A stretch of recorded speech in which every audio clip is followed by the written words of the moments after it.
সবাই কেমন আছো? আমি নবনীতা চলে এসেছি আর একটা নতুন মিনি ব্লগ নিয়ে। কালকে সন্ধ্যেবেলায় একটু বেরিয়েছিলাম টুকটাক কেনাকাটা করতে, বিশেষ করে চিনির দুটো জুতো কিনতে। আর বলো না, 2 মাস পর পরই জুতো ছোটো হয়ে যায়। এইটা মহারানী নিজেই পছন্দ করে নিয়েছেন। আমি বলছিলাম পারবি না পারবি না, আসলে অবশ্য খুব ছোটোবেলা থেকে এই ধরনের শু পরার অভ্যাস রয়েছে, আর আমি এটা ওর জন্য পছন্দ করে কিনেছি। কার পছন্দটা ভালো হয়েছে তোমরা একটু বলো তো। তারপরে গিয়েছিলাম এই বোতল টোতলের দোকানে, একটু বোতল, নুনের কৌটো, গোলমরিচের কৌটো, এইসব কিনতে যা লাগে আসলে টুকটাক সংসারে।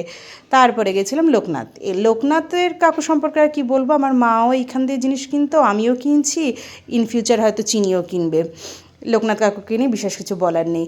তারপরে তো একটু ফুচকা না খেলে মেয়েদেরকে আর চলে? আমাকে তুমি যত বড় বড় জায়গায় খাওয়া, একটু ফুচকা আমার লাগবে। এরপরে এসেছিলাম কম্বোপাড়া, ওই যে অক্ষয়দার দোকানে। এর আগে অনেকবার এসে ঘুরে গেছি, পাইনি, কিন্তু কালকে সৌভাগ্যক্রমে পেয়েছি। আর সত্যি বলছি, দারুণ ছিল পোলাও আর মটন কষাটা। যারা এখনও ট্রাই করোনি, ট্রাই করে দেখতে পারো। সবাই সুস্থ থেকো, ভালো থেকো, টাটা।